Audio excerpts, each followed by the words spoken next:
just to stop. Before you pick up that paintbrush, before you call a contractor, before you spend a single dollar on getting your home ready for sale, you need to watch this. I see so many sellers are practically lighting their money on fire, wasting thousands of dollars on a pre-sale updates that today's buyers just don't care about. The average return on investment for big home improvements is a pretty dismal 56% only. That means for every $1,000 you spend, you are basically flushing $440 straight down the toilet. In this crazy ever-changing market, I have seen sellers making the same costly mistakes over and over again. And honestly, it is heartbreaking. And I especially see it with sellers who have lovingly lived in their homes for decades. They get so stressed and overwhelmed. In this video, I will show you my official list of 6 things you should never fix before you sell your home. This is the list that will save you time, and it protect your hard-earned equity, and it prevent a massive amount of headaches. Let's jump in. The biggest money pit of them all, a full down to the stud kitchen remodel. This is the number one thing sellers always ask me about. They see their dated oak cabinets and laminate countertops and think we've got to tear it all out. They have been watching renovation shows and are convinced a brand new gourmet kitchen is the only way they will get an offer. And here's a little reality check. A mid-range kitchen remodel can cost you anywhere from $24,000 to $28,000 on average. And for that huge investment, the latest data shows you will only can get back somewhere between 75% to 96% of the cost. And for a high-end upscale remodel, that number can drop to a painful 38% to 62%. Literally, you are paying to lose money. But here's the real secret. Your perfect kitchen is never the buyer perfect kitchen. I've seen it a dozen of times. A seller drops $30,000 on a gorgeous white shaker cabinets and a quartz countertop, only for the buyer to walk in and say, "This is nice, but we really wanted a big wood tones and a big rustic island." And first thing they do, they tear out that expensive upgrade. Buyers want to make a space their own, especially the kitchen. So instead of gut job, think of cosmetic surgery, not an organ transplant. A professional coat of paint on the existing cabinets can completely transform the kitchen for just a fraction of the cost. Swapping out dated hardware for modern handles is actually a weekend project that costs just a few $100s, but it makes the whole room feel current. Update the light fixture, and if the faucet are old and drippy, replacing it is a smart visible upgrade that just costs you under $500. These little changes create a clean, fresh look that let buyers imagine their own dream kitchen without you having to foot the bill for it. Now here's where a lot of people go wrong. They walk into their bathrooms, see outdated tiles or older finishes, and they immediately think everything has to go in full renovation. New vanity, new tiles, new fixtures, the whole thing. But when you look at the numbers, a mid-range bathroom remodel can cost you anywhere from $20,000 to $26,000. And you are getting back only 70 to 80% of the cost. And if you go higher end, that return can actually drop even more. So pause on that. You are spending more to get less back. And here's the bigger issue. Styles are personal. What you think looks modern and beautiful might not match what the buyer wants at all. The smarter move is much simpler. Refresh what's already there. Clean it, repaint it, update small things like hardware, lighting, even something as simple as reclocking the tub and cleaning the grout can completely change how the space feels. By the way, I'm Ilham Ibrahim, a real estate agent here in Vaughan. I help families navigating buying and selling with a clear and simple real estate guidance. So if you would like some help or want to chat about your situation, click the link in the description.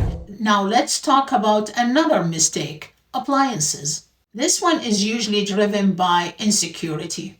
Sellers look at their kitchen and think, the fridge does not match the stove. The dishwasher is different. This looks bad. So they go out and spend thousands of dollars on new appliances just to make everything match. But here's what buyers are actually thinking.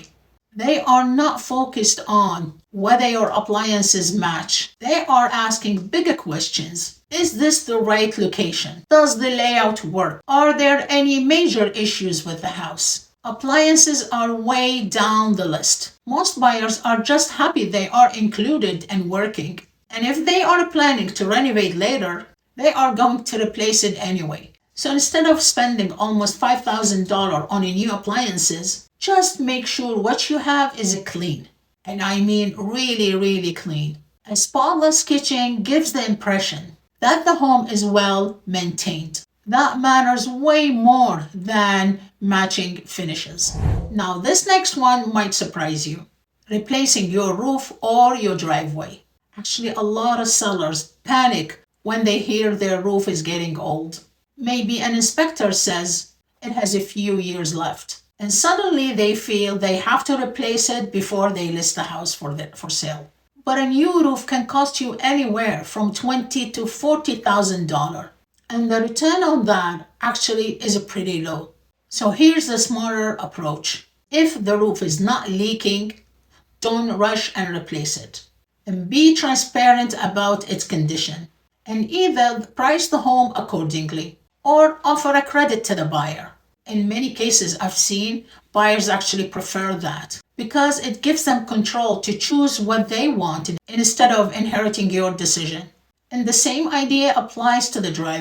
A few cracks or some fading is not what buyers are focused on. As long as it's clean and safe, you'll be fine. Now let's move outside for a second. Landscaping. This is where I see most people go all in. Really go all in. New stonework, outdoor kitchen, big design project. It looks amazing, but here's the reality. Most of the time you are not getting that money back. And again, it comes down to personal taste. What you see as a beautiful garden, a buyer might see it as a lot of maintenance. So instead of doing a full transformation, just keep it simple. Clean the yard, cut the grass, trim the bushes, maybe add a few flowers at the front door, and that's it. You are not trying to impress with complexity. You are trying to show that the house is clean and cared for. Now let's talk about flooring. This one is tricky because it feels important. Sellers see worn carpets or scratched hardwood and immediately they think they need to replace it. But what you need to know, flooring trends change fast, and what you choose today might not match what the buyers want tomorrow. In many cases, the better move is to have a professional cleaning. You will be surprised how much that alone can transform the space. And here's where most people don't think about. Most buyers actually prefer to choose their own flooring, especially in older homes. They might be even hoping there's a hardware underneath the carpet. So unless the flooring in a really bad condition, focus on cleaning first and keep it simple. Now, after all of this, you might be thinking, what should I actually spend money on? And here's the one that makes a real difference. A pre-listing inspection. It's not expensive compared to renovation, but it gives you clarity. It shows you exactly what's going on with your home before a buyer finds it. Because the worst situation is being in the middle of a deal and something unexpected comes up during inspection. And that's when deals fall apart or turn into a stressful negotiation. A pre-listing inspection puts you in control. You either fix things on your timeline or you disclose them upfront and price accordingly. No surprises. So let's slow this down for a second. The goal when you are selling your home is not to build your dream home. It's to sell your home in the smartest way possible, with the least amount of stress and without wasting money. So when you step back and look at the full picture, the strategy becomes very clear. Don't over renovate. Don't try to predict buyer's taste. Focus on clean, simple, and well maintained. Because at the end of the day, buyers are not looking for perfection. They are looking for a home they see themselves in. And the cleaner and more neutral you keep it, the easier that becomes. If you find this information helpful, I would highly appreciate it if you subscribe to the channel. And thank you for watching, and I'll see you in the next video.